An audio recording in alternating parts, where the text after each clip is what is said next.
የመልስ ፕሮግራም ቲክታከሮችን እናሳብደት ትላንትና ማለት ነው። እንግዲህ እነሱ ወደፊት ጠላቶቻቸው ምንም ማድረግ አይቻልም፣ መቃጠልን ቀጥለውበታል ማለት ነው። ሰላም ጤና ስጥልኝ። እንዴት አደራችሁ? እንዴት ዋላችሁ? የእፉዬ ገላ ቤተሰቦች ሁላችሁንም ሰላም ብያለው። እንግዲህ እንዴት ናችሁልኝ? ትላንትና በነገራችን ላይ ስጠብቅ ነበረ የመልሱ ፕሮግራም ግን አልተለቀቀም። ማታ ጊዜ ነው ምናምን ይመስለኛል የሆነ ሰው ገብቶ ቪዲዮ ለቀው አይቼዋለሁ ማለት ነው። እና ብቻ ደስ ይል ነበር። ትንሽ ቀንጨብ አድርገው ነበር ያሳዩን። ብዙም እንትን ቪዲዮ አልተለቀቀልንም፣ ስንጠብቅ ነበረ። ግን ፎቶዋቸው ተለቆ ያበደ ነው። እኔ ግን ፎቶግራፉ ማለት ነው ግራ ያጋባኝ ነገር ኢትዮጵያ ዱባይ ሳይሄዱ የተነሱት ፎቶግራፍ ነው። ግራ ነው የሚያጋባው የፎቶ ነገር። ለምን የካሜራማኑን እንትን ኢትዮጵያ እንደሆነ ነው የሚናገረው ማለት ነው። ይሄው በጣም የሚያምር ደስ የምትሉ ጥንዶች ናቸው። የአብርሃም የሳራ ያድርግላችሁ።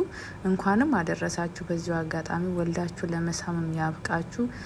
እውነት ከትንሽ ነገር ተነስተው ትልቅ ደረጃ የደረሱ ልጆች ናቸው። ከዩቱብ አሁን ላይ በደንብ በቃ የሰውን አይን የገቡት ሩታና አብርሽ፣ ሀይሚ እና ብሩኬ ናቸው እና አብርሽ አንዳንድ የሚሰራቸው ነገሮች ይዘውት የሚመጡት ነገሮች ጥሩ ነበሩ። አሁን ግን ከነዚህ ልጆች ጋር ከዳኒና ጽጌ ከሆኑ በኋላ አንዳንድ መንገድ እየሳቱ ነው። ግን አሁን ወደ ራሳቸው ተመልሰው በራሳቸው አይዲያ ነው እየመጡ ያሉት። ሰውም ደግሞ በራሳቸው አይዲያ ሁለታቸው ብቻ ሆነው ሲሰሩ ነው ሰው የሚወዳቸው። ምክንያቱም ከድሮ ጀምሮ ሰው የለመዳቸው እነሱ ሁለቱ ብቻ ነው፣ ወይም ከነ ሀይሚ ኤፍሬም ምናምን ጋ ነው እንጂ ከእንደዚህ አይነት ከነዚህ ልጆች ጋር ከሆኑ ሲጀመር ተንኩል ነው የሚያስተምሯቸው። ስለመለያየት ስለ ድራማ ነው፣ ሁሌ ተመሳሳይ የሆነ ነገር ነው ቪዲዮ የሚለቀቅልን ማለት ነው። እና አይጋቡን ስትሉ የነበሩ ተጋቡ።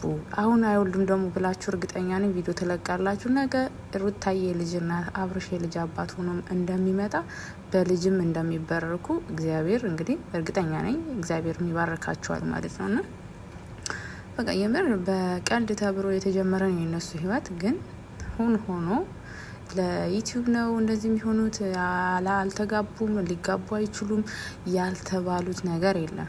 ግን የሰው ልጅ መጨረሻውን ሳታዩ ዝም ብሎ ማውራትና መፍረት ጥሩ አይደለም። በነገራችን ላይ እኔ ሁሌም ነው የምለው የሰውን ሰው ትላንትና ማናት ገነት ንጋቱ የምትባለው አርቲስት እንግዲህ ምንድን ነው ያለች፣ ያልሞተ ሰው ብቻ ነው ሀሳብ የሚቀይረው ስትል ነበር። እና የእነዚህ ልጆች ብዙ ጊዜ ላይፋቸውን ሊያቆም ብዙ ጊዜ ሊለያዩ ብዙ ጊዜ በተለያየ ነገሮች ወስነው ነበረ። ግን አንድ ላይ እንዲሆኑ እህል ውሃቸው አንድ ስለሆነ አንድ ላይ ሊሆኑ ስለፈለገ ብቻ ነው እግዚአብሔር አንድ ላይ የሚያደረጋቸው።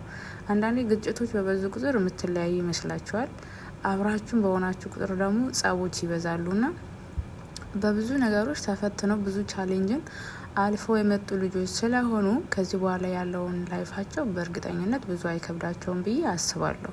ምክንያቱም በቃ ማየት ያለባቸውም ኢቭን ከቤተሰብ ጀምሮ ዲስሪስፔክት ሲደረጉ በቃ ሁሌ ጥፋት አጥፍታችኋል ሲባሉ ሪከርዱን ያቆምኩትና ለዛ ነው። በነገራችን የና ሀይሚ ፎቶም እዚህ ላይ ገብቶብኛል። እንግዲህ አንዳንድ ኮሜንቶች ስታዩ ቪዲዮን ፎቶን ካያችሁ ለምን አስገባሹ እንዳትሉኝ ማለት ነው።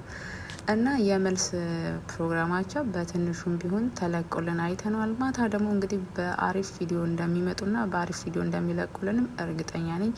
ከዚህ በኋላ ግን በዚህ ሳምንት ከዚህ 3 ቀን በኋላ እንደሰማሁት ከሆነ ኢትዮጵያ ይሄዳሉ ተብለዋል። ኢትዮጵያ ደግሞ በወሬም ይሁን የምርም ይሁን ባላቅም ቤተሰብ በአብርሽ አባት ወይም አባት እናቱ ቤት ትልቅ የሆነ ፕሮግራም እንዳለ የሰርግ ድጋሚ እንደሚሰረግ አባቱ እናቱ ቤትም ድጋሚ ድግስ እንዳለ የሚል ወሬዎች ሰምቻለሁ። ግን እውነት ይሁን ሀሰት አላቅም። እውነት ነው ብዬ እኔ እንደሌሎቹ ዩቱበር ውሸት የሆነውን እውነት ነው ብዬ ላወራ አልችልም። ነገር ልጸጸትበት የምችለው ነገር አልፈልግም። እና ከሆነም ደስ ይላል። ግን መሆን አለበት አይደል? ቤተሰብ አብርሽ እና ሩታ ለአድናቂዎቻቸው ብለው ከኢትዮጵያ ተነስተው ዱባይ ሄደው ሰርግ ብዙ ነገሮች ተሰድበው ማንም አፉ ባልከፈተ ምንም በሌላቸው ልጆች ተሰድበው ዛሬ ደግሞ እነሱ በእርግጠኝነት አባት እናቶቻቸውን እንዴት ያስተፍራሉ ምናምን ነው የተባለ። እርግጠኛ ልጁ ተወልዶ ያደገ ደስ በሚል ባህል ውስጥ ነው። ስለዚህ ሀገርም ገብተው እናት አባቱ ቤት በደንብ እንደሚሰረግና ዘመድ አዝማድ እንደሚመርቀው ደግሞ ባለሙሉ ተስፋ ነኝ። ልጅ ደግሞ ሲያገባ እናት አባት ነው ከእናንተ በላይ የሚደሰተው። መመረቅም ያለበት ሩታም የእናት አባቱ እግር መሳም አለበት። እሱም እንደዛ። ይሄ ባህል